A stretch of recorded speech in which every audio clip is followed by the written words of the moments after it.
Hello, today we are reading Men Are From Mars and Women Are From Venus by Dr. John Gray. I don't know how I feel about this book, but it is almost Valentine's Day, so leading up to at least the first 2 weeks of February, I'm planning on doing love relationship style books, but we'll get into it right now. Stuck in a rut, read a book, don't like to read, take a look, and I'll read the book for you. Well, I didn't touch my guitar since last week, and I believe it's out of tune, but you know what? We'll stick with that so that we can keep the authenticity. Okay, so for today's book, Men Are From Mars, Women Are From Venus, I wanted to read this book because I'm sure many of you have heard of the book, The 5 Love Languages. I will be reading that one next week just to go over it for those of you who aren't too familiar with the specifics. But leading up to that book, I wanted to read Men Are From Mars and Women Are From Venus. When I first read this book, I was 22 years old. I thought it was amazing because I had no idea how to approach my relationship at the time. But then I read this book and it helped me to understand a little bit what I never learned growing up, not having a male role model, or at least not one long term. I've had a few come in and out, but I didn't have one growing up, so I didn't really understand men. And so when I read this book, it did enlighten me. However, being now that I am 27 going on 28 in 1 month, I don't feel like I necessarily agree with these statements. I feel like they're blanket statements, and I feel like it has more to do with one's level of maturity more than one's gender. And I will admit that I was more emotionally immature when I was 22 years old versus now being that I'm 27 years old. I've learned a lot from my own behavior. I've learned a lot from observing the behaviors of others around me. And I don't necessarily agree with these concepts as much as I thought I would, or as much as I did in the past. And although men and women do think differently, I believe that's true. I don't necessarily believe that every man and every woman has the same needs and wants that are listed in this book. I believe that there are a lot of women who have masculine energy and masculine qualities, and a lot of men who have feminine energy and feminine qualities. I don't believe that it's just one way or another. And although I have met archetypes that match the blanket man or male description, I have also met far more complex individuals and feel that I've grown to be a different kind of woman than I was when I was 22 years old. So that being said, I just want to say that take everything that this book says with a grain of salt. It was written in 1993, which happens to be the year that I was born. So the ideas are a bit archaic, and I believe it feels to me like something that would be beneficial to people in the 1950s who really wanted square relationships and wanted to learn how to be happy in their roles. But some of us have taken on the role of both man and woman in our own lives, and some of us are not necessarily of the belief that we should be happy in some specific role that we don't feel suits us. So if the relationship dynamic is undesirable, why accommodate it? Especially if you don't have children and you haven't been married or made a long-term commitment. I've actually come to find that being alone and living my life in a certain way that I wanted to and supporting myself has made me far more happy than any past relationship ever has. And me trying to fit into the mold of what would fit a man's life or desires. So instead of trying to be a man's desired female archetype so that I could fit into that mold and be accepted, I've decided to not do that. And lo and behold, it's a much more satisfying and gratifying place to be. So in this book, I think it's encouraging a lot of, well, this is how men are, so accept it, and this is how women are, so accept it, and you can compromise here and there. But really, if you are a match and you were evolved, you'll be able to communicate, I feel, and every situation is different, every relationship dynamic is different, every situation is between two individuals, and I don't think that there is just a category that men and women fall under. Now that I'm done ranting about that, I will look into a few notes that I wrote. I'm using my Jordan and Nala mug. If you want to get one, they're listed below. And I will look into, I'm going to actually go over this book using a couple of notes from websites that did a really good job of narrowing it down. One website, the first one I'm going to get into, narrows it down to 3 lessons that they got from the book that they liked. And the other just narrows it down to 12 points made in the book. So I'm going to go over both these. Hopefully you can formulate your own opinion about what you think. This might help you if you're in a more old-fashioned style relationship. So if you feel like you want to work on your relationship and be more accommodating and this might help you, then great. If you're a more independent man or woman, you might not find this as helpful. But I'm going to look at my notes because I felt that this would be easier for you to understand, because I was very not into this book. And I almost wanted to change books in the middle of it, but I was committed to finishing it. There were some decent concepts and ideas in this book, and although I may not like all the books that I read here, some of them probably have helped me a little bit with my outlook, so I don't want to just write it off, if that makes sense. So I listed in my show notes the websites that these notes are sourced from, but I'm just going to go over it because usually what I'll do is I'll write down my own notes from the book, and I take out points that I find stick out.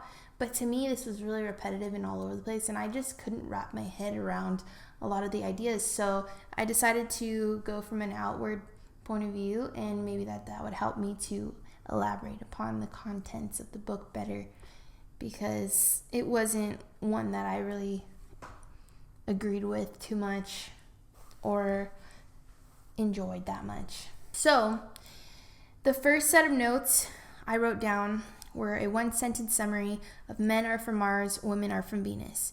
What this book will do is help you to improve your relationships by identifying the key differences between men and women. Sure. Men and women think differently. They have distinct emotional needs and communication preferences. If you're among the many who find it difficult to read the opposite gender, Men Are From Mars, Women Are From Venus, the classic guide to understanding the opposite sex, will enlighten you. The dude who wrote this, I really want to look more into him, because you can tell a man wrote this book. That's another thing. So I don't feel it's a very unbiased source. Once you know how you and your partner differ, you'll see each other from a new perspective and understand each other better. This knowledge will improve your relationships and resolve many of the struggles that arise from misunderstandings. Here are my 3 favorite lessons from the book. Women want men to listen to them, while men focus on finding solutions to problems. So what I take away from that is that women want just to feel heard, validated, paid attention to, and whatnot, whereas men only want to talk when there's a purpose behind the conversation, whether it's to solve a problem, or from my experience, sometimes men just like to talk so that they can brag about stuff that they're doing for validation, whatevs. But not all men, don't get offended, but just certain ones that I know. So, and never wanting to talk about emotional stuff, of course.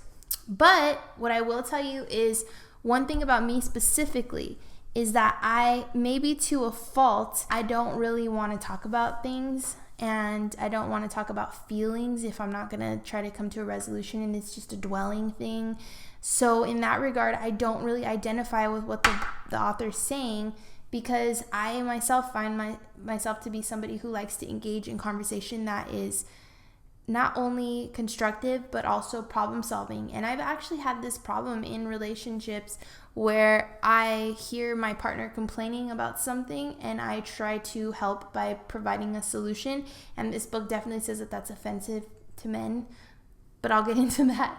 But I just didn't understand the point of sitting around and being upset when there was probably a solution to the problem. Camera is falling.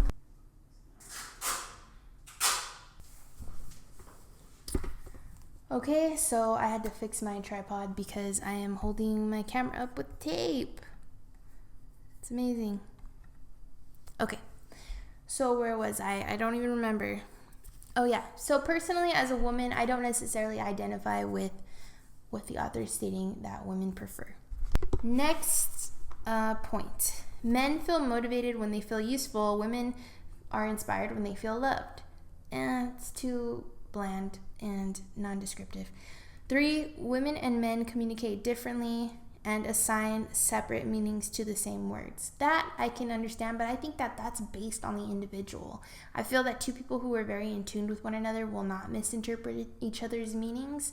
I know of people that I communicate really, really well with, and they totally understand where I'm coming from, and there are those people who are dedicated to misunderstanding you, and they take everything you say in the worst way, and it could be a male or a female thing. So I think it's really more based on the individual.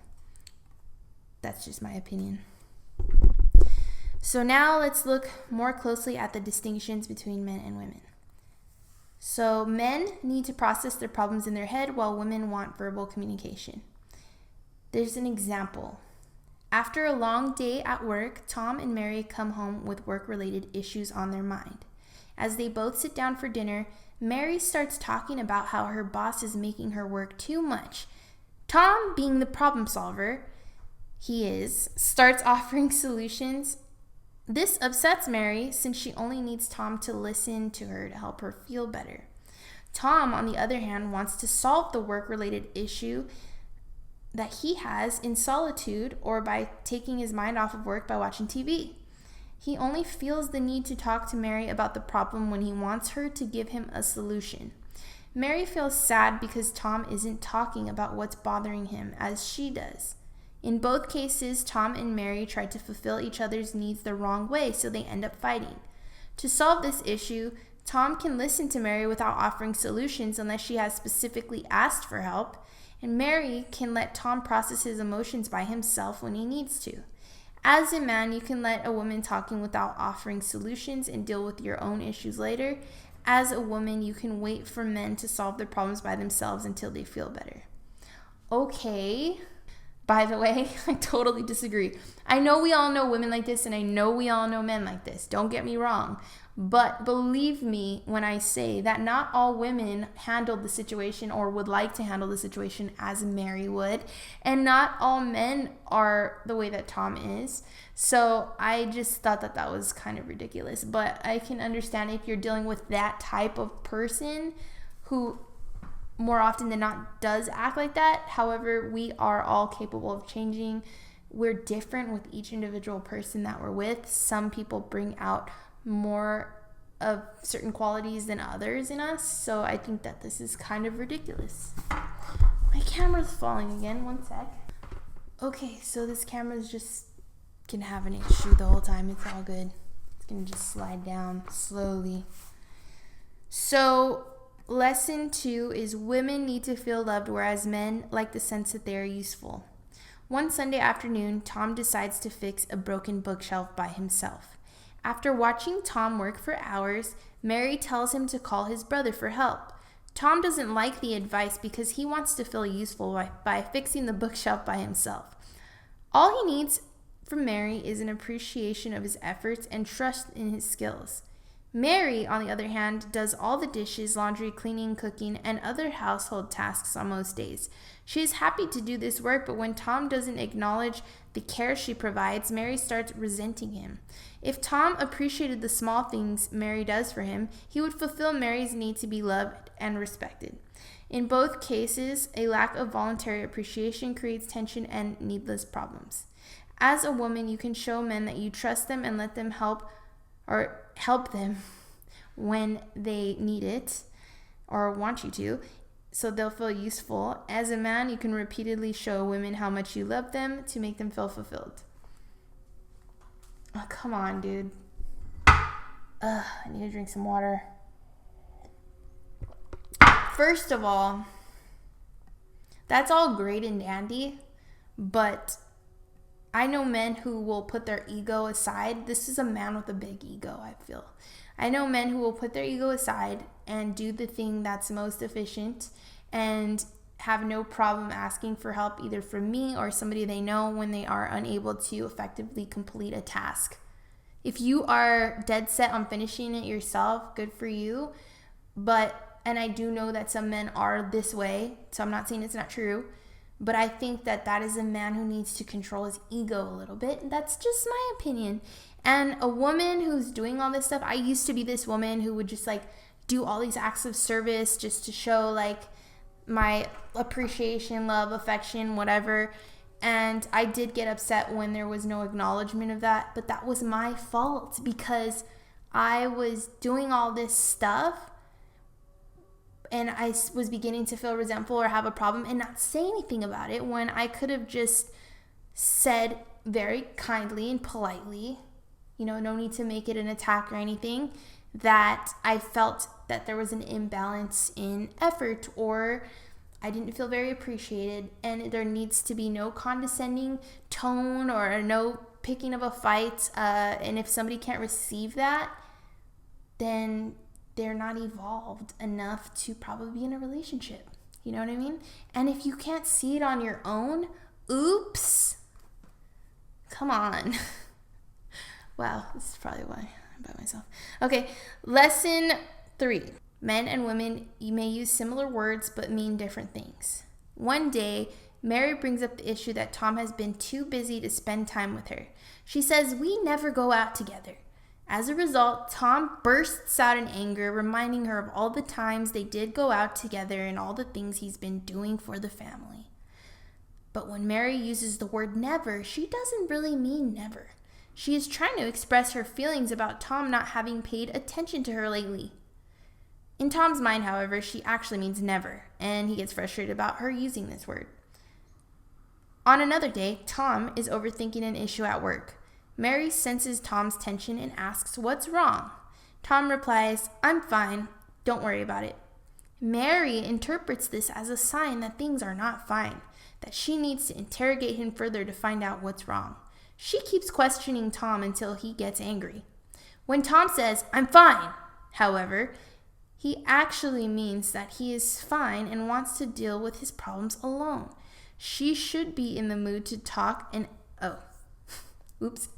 Should he be in the mood to talk and ask for solutions, he'll let Mary know when he feels like it. Mary doesn't understand this, which leads to frustration and anger from both sides. Men are often quite literal. Women tend to use more words as mere expressions of a general feeling. As a man, you can focus on the feelings of women rather than their words alone. As a woman, you can stop trying so hard to find the hidden meaning behind men's words because they'll often say what they mean anyway. Sorry for that mouth fart, but come on. Come on. I sound like a mouth in the Goonies when he's telling Chunk to do the truffle shuffle. Come on, do it. Okay, anyways. So the reason why I have a problem with this,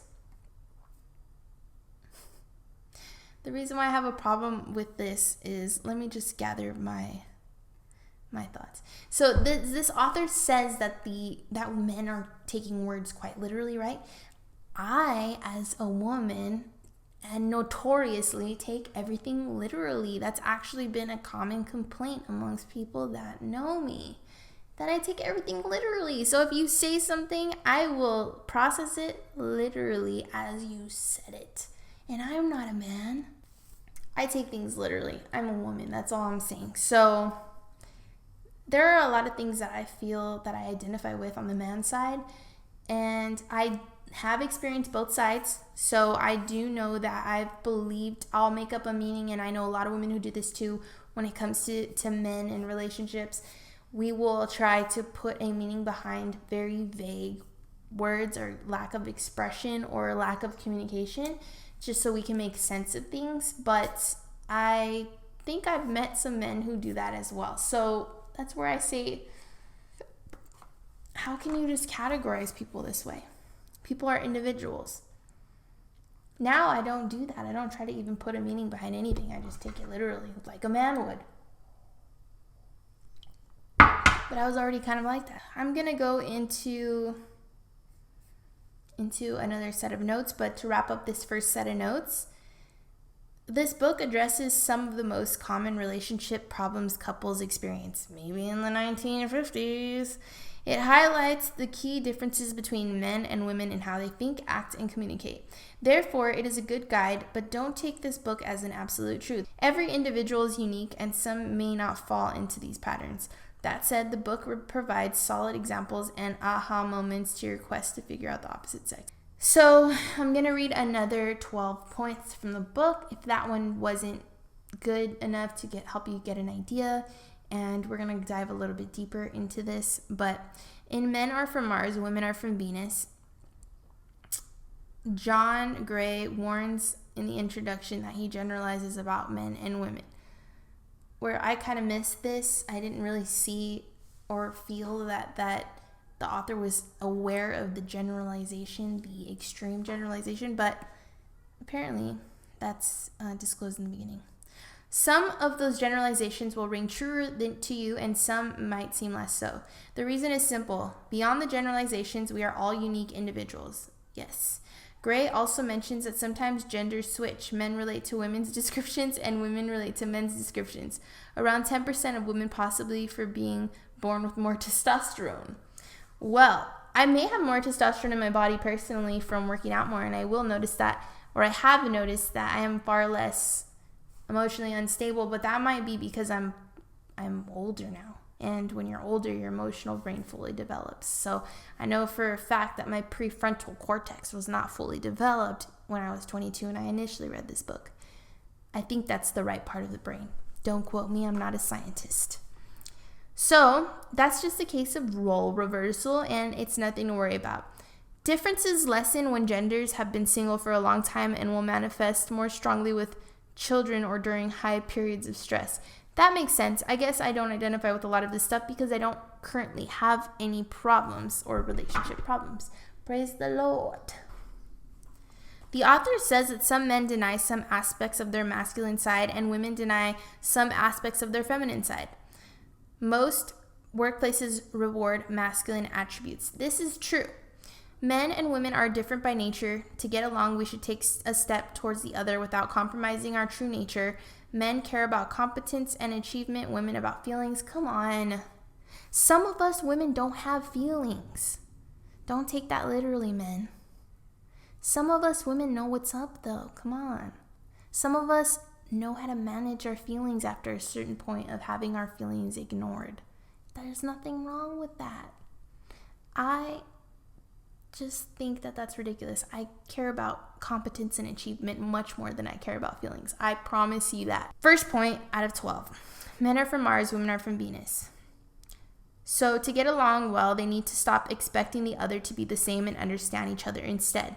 The most common complaints of a woman are that her man doesn't listen, is inattentive, is no longer romantic, is self-centered, and they divorce because he doesn't give back to her all that she's giving.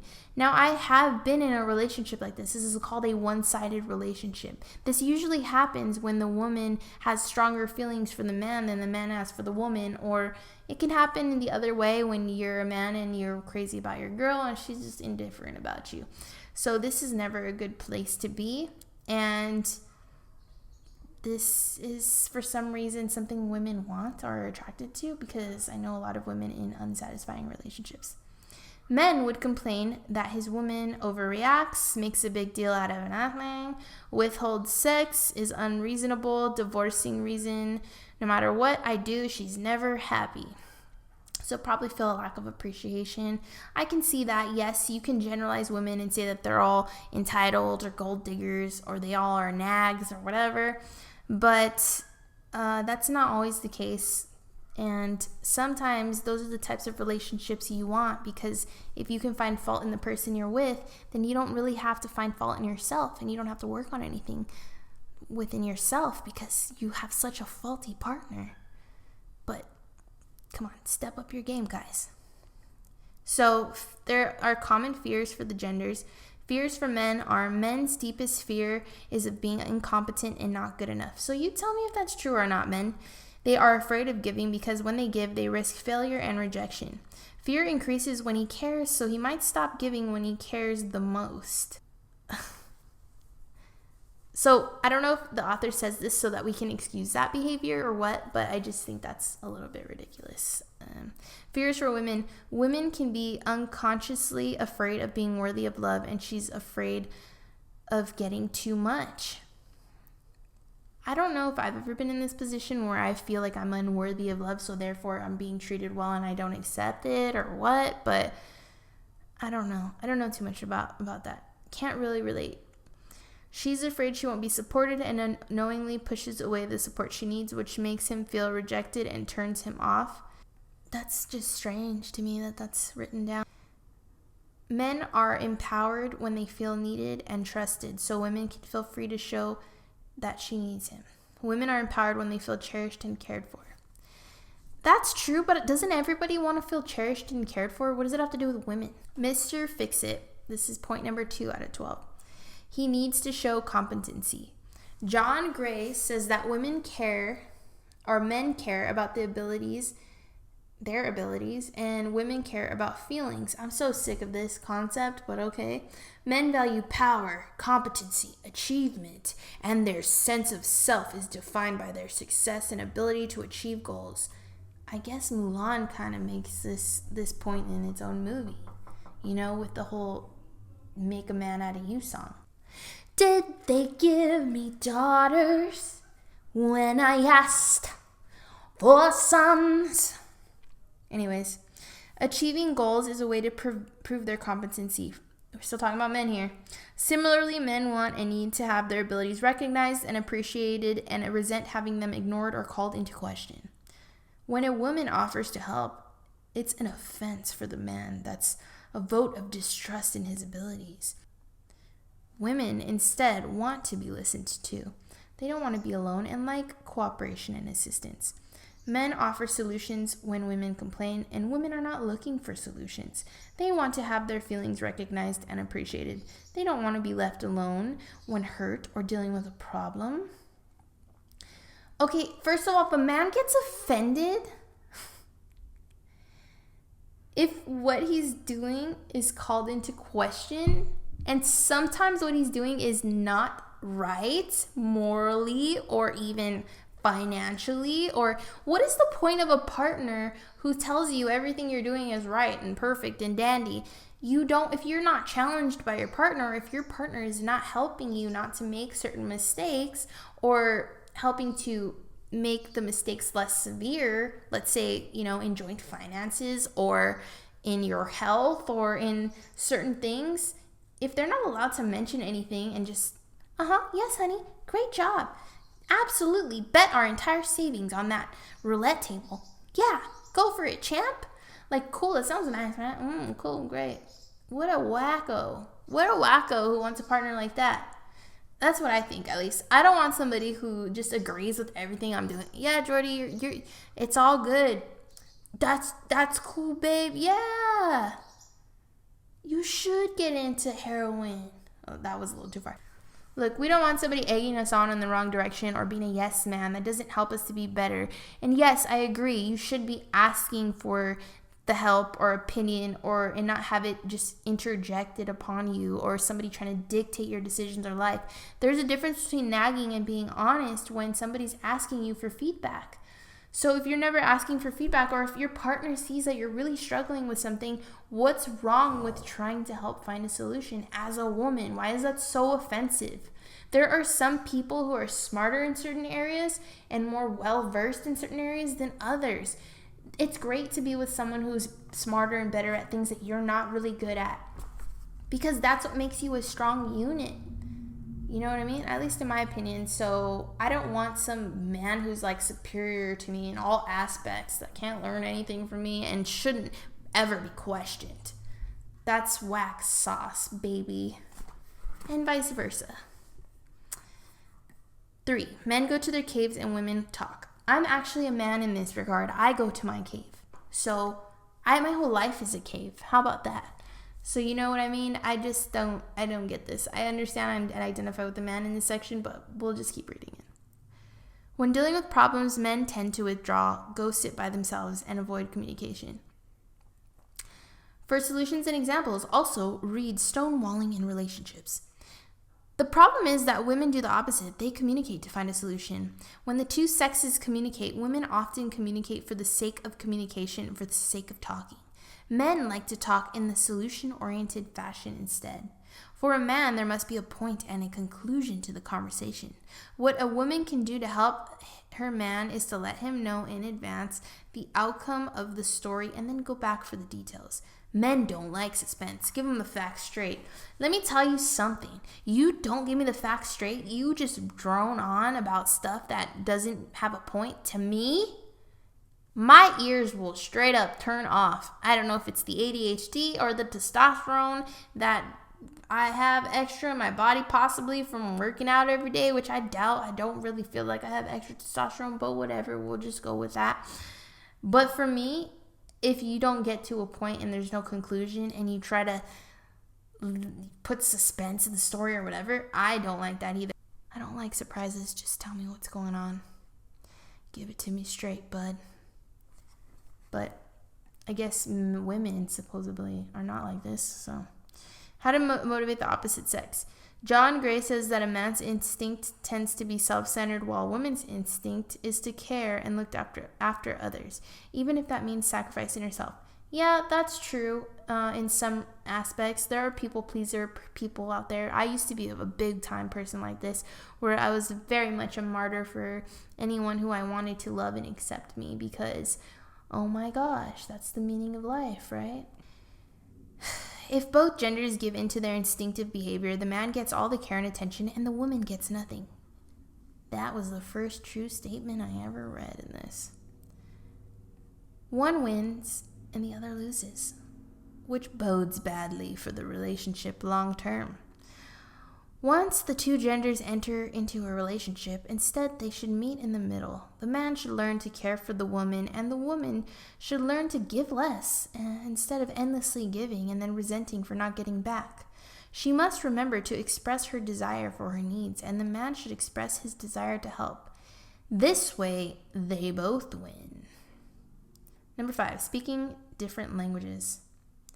Men communicate literally, while women communicate more dramatically and artistically. Artistically is quoted, okay? Artistically. Which is condescending if you ask me. But women use artistic language as a way to fully express their feelings. Men like to sort through their thoughts privately before communicating. But women can get antsy as he steps back, and they need reassurance that he still cares. I agree with the fact that we as human beings need reassurance. I know men need reassurance and women need reassurance. Some people need more, some people need less. I believe that the actions of the person you're with will provide reassurance in itself, so that it doesn't necessarily need to be verbally spoken. But if you're with somebody who doesn't physically and literally and whatever give you reassurance with their actions, then of course you're going to need it verbally at least, because come on, like sometimes you really feel like they don't care, and it's usually because they don't. And this is something that I learned, is that if you're unsure of where you stand, that's your answer. If you're unsure about how they feel about you, that's your answer. It's not a man-woman thing. It's a people that don't give a crap about you thing. People who don't respect you or value you thing. It has nothing to do with men and women, but that's just my opinion. So women indeed prefer to sort through their thoughts as they speak. and tend to put all their concerns out there. Personally, I only like to speak to someone who's near and dear and trusted to my heart and really important in my life. And that's rare. So if I open up to anybody, it's a rare thing. It's a special thing. It's not a I need to process my feelings this way thing. I actually find it very helpful to process my own feelings on my own also. So that's just how I feel about that. But apparently women like to process out loud. Men can feel under assault when she does that because it's a threat to who he is. He needs to know she still values him. When facing challenging situations, the man likes his woman to tell him, he's got this, as a compliment of his skills. Conversely, he feels undercut if she offers assistance or sympathy. The woman wants him to show concern. Instead, she feels snubbed if he doesn't offer any assistance. She doesn't want him to tell her the problem is easy and that it would be basically a way of brushing off her feelings. Men also have a tendency to jump in with solutions as the woman talks about her problems. He wants to show his skills and resoluteness. I've never heard that word before. That never happens. But the woman does not want to hear solutions. She wants to first of all be heard. The man then should only offer solutions after he has fully listened to her. Let's just move on. 6, men are like rubber bands. Women don't understand this because they only pull back if they feel unloved or if some serious issue arises. Women then can be unconsciously afraid he's avoiding her or going forever and keep prodding him for a reaction. The situation can easily escalate. Instead, she should allow him to withdraw and give him the space he needs. Women don't do it. They upset the cycle and torture the man and destroy the relationship. On the other hand, he can reassure her that he will be back. Men's cycles are short anyways. So, are you saying men PMS? Because I always had a feeling they did. And I always had a feeling that they did more often than women. That's just my opinion. Once the man springs back, he's ready for intimacy and romance again. But she might be hurt and need her time to rebuild back up. That can be another cause of friction. When both partners can be supportive and understanding of their low periods, they will find a partner who also finds it easier to do the same. Let him pull away and he will come back quicker. Come on, dude. Pull away and stay away, boy. How about that? Don't let the door hit you on the butt on the way out. Just kidding. But seriously though, it doesn't take that much to let somebody know that you need some space and you want to process on your own. Period. Problem solved. Most of the time, men are not evolved enough to do this, at least not in this situation that the book's always providing all these examples where men are not evolved enough to just express that they need some space and time. And that's the guidance that it's giving. But it's just like, come on. If you're not doing that stuff, why are you in a relationship? If you're not evolved enough to communicate and express your feelings, and then what you need, your needs and wants. I need space. I need time. I need you to back up. I will be back. I will come back and talk to you later. I need to go. Like, is that so hard? And if a woman can accept that and she's like, no, you're not taking any time. No, you're not taking any space. First of all, she needs to grow up. Okay, that's very bratty. She probably is not evolved enough to be in a relationship either, okay? I'm not saying men are the worst and women are the best. It's a personal, individual issue that varies case by case. 7, women are like waves. Let's see how women are like waves. They periodically enter into a depression and can become negative.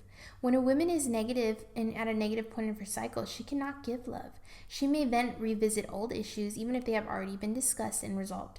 They will demand that the man pay attention to them and provide support. Some men are stumped sometimes by the time it takes for a woman to get back to her usual loving ways, but they must avoid trying to rush her or criticize her because it's a natural female behavior.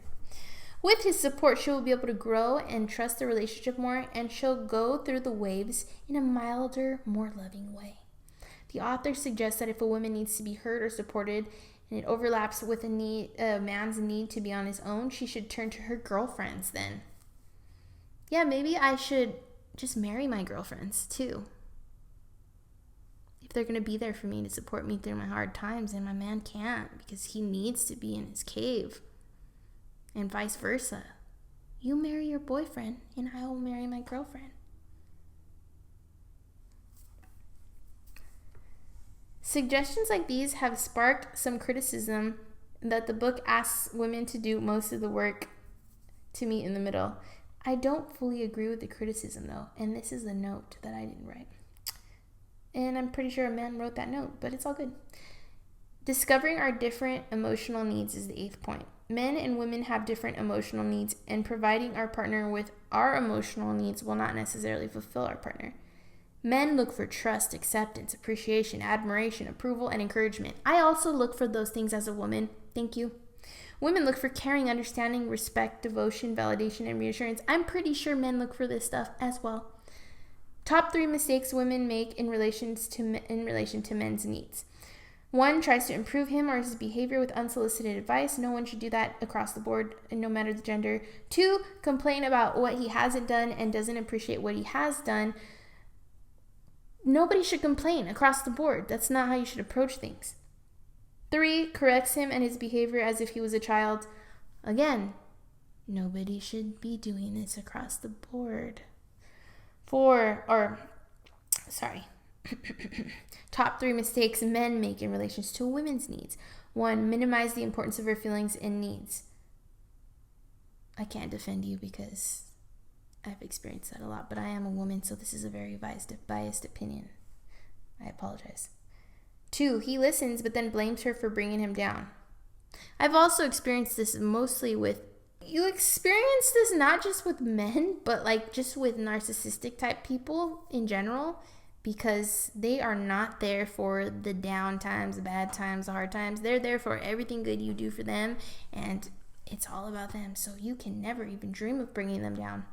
Don't even do it. But I don't know if this is necessarily a man trait. After listening, he says nothing and splits. Okay, that's the whole I need to go into my cave and process alone thing before I react. John Gray says there's a knight in shining armor in every man and a girl looking for a knight in shining armor in every woman. And they can find each other. Okay. 9, how to avoid arguments. John Gray says that arguments often balloon out of men's failure to pay sufficient attention and a woman's expression of disapproval. Disapproval will get the men angry and defensive. You know what else gets men angry and defensive? When you accuse them of something they're actually doing.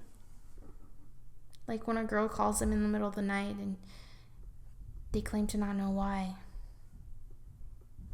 And they usually get hot and bothered about it when they do know why.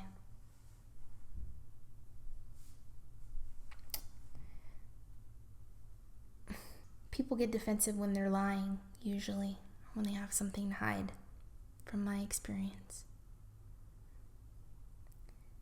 The woman backs down to avoid never-ending escalation, and the man has to feel he has won. But she hasn't changed her opinion, so the following piece is phony, and the underlying issues have not been fixed. To avoid that, communication degenerates into fights, and the author suggests men strive to listen without raising their defensive walls, and women should communicate without criticizing their partners. So women, take note. If you think your man's cheating on you, and you have probable cause to feel that way, and you want to bring it up to him, make sure you don't sound like you're accusing him so that he doesn't get defensive.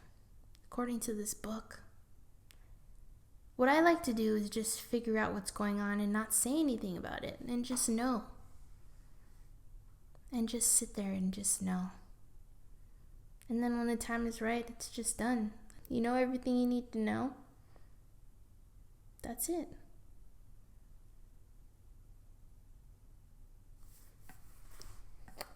That escalated quickly. Women often unknowingly start arguments by not being direct and sharing feelings. For example, when a man is late, the woman might be worried or bothered, but when he shows up, she asks rhetorical and critical questions. Why didn't you call? Or how can you be so late? The man feels attacked because that's disapproval to him. When a woman expresses frustration or disappointment, the man gives explanations without allowing her to vent. What she feels, though, is that he doesn't care about her feelings. For her to hear his reasons, she needs him to hear her reasons first. It takes two to argue, but only one to stop it. 10. Scoring points with the opposite sex. And we're almost done here. Don't worry. She must appreciate him for what he gives. John Gray says women give unconditionally and proactively. Woof, look, woof? What am I, that guy with Elmer Fudd? Woof, I love you. Love for a woman means anticipating someone's needs and they don't need to stop giving. Men only give when they feel that their efforts will be appreciated and often are not good at guessing when it's time to give unless they are specifically asked. This is a problem for those of us who were raised not to ask for anything. I'm just going to say that. And they tend to stop giving when they feel they've done their part. When it comes to giving, men value results while women appreciate more thoughts that come with it. Or the thoughts that come with it. When men and women fail to understand these dynamics, the relationship can easily sour. When the woman does not appreciate the man giving, he may stop giving altogether. When she continues to give unconditionally, expecting eventually to get something back. However, as she gets nothing back, she starts feeling unloved and grows resentful. To help meet each other's needs, men should give in many little ways without being asked and learn that if their partner does not ask, doesn't mean that she's happy. Women, on the other hand, should talk clearly if they are not happy and should reduce their own giving or even ask things back and never forget to appreciate him. Here's a simple one for women. Thank you for listening. With men giving and her appreciating, both will gain. Come on. What do you think we are, like 5 years old? Like we can't speak up for ourselves? I'm not happy.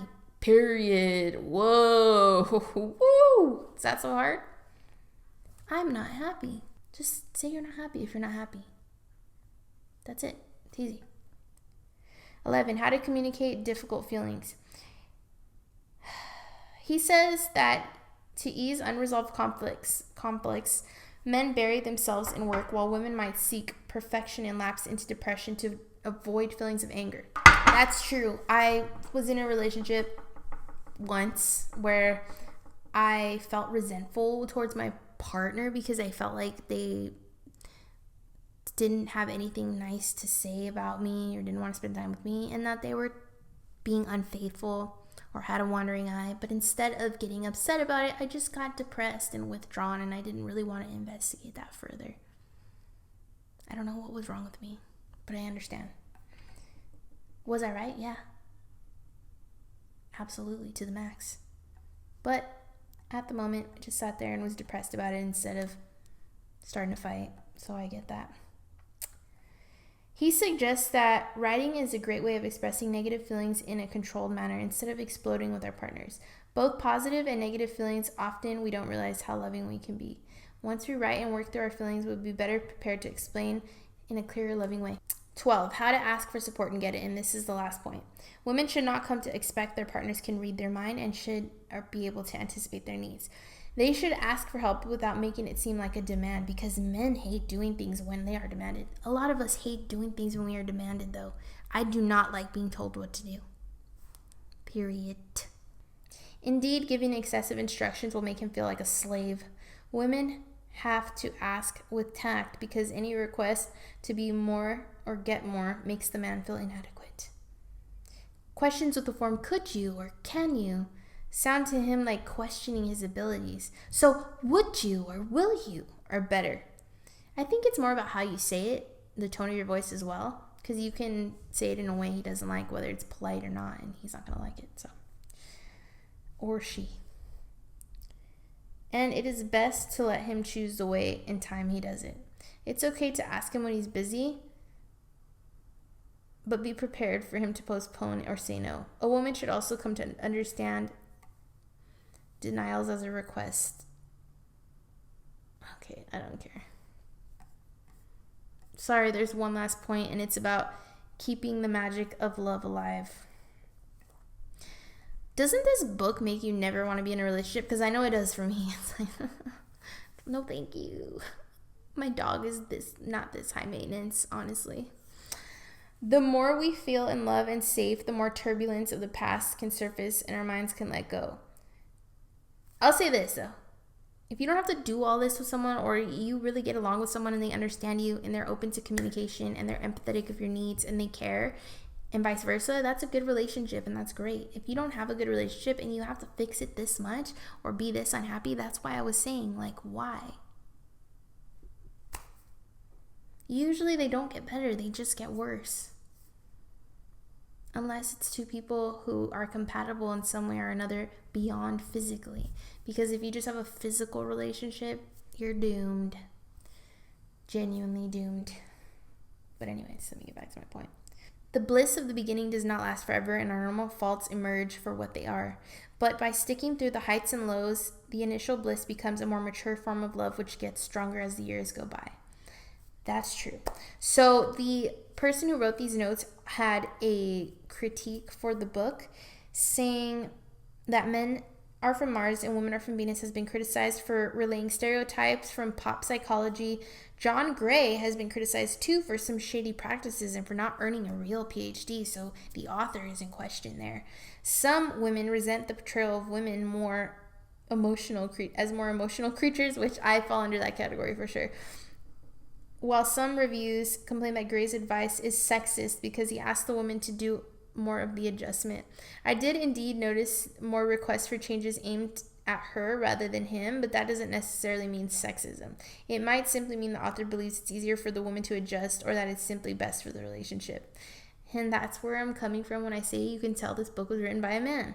Is Men Are From Mars unscientific? Well, yes, it's unscientific, but unscientific means that it's not been studied in a controlled setting and recorded in some quantitative format. It does not mean inaccurate, as much as scientific does not always mean accurate. Men and women as stereotypes.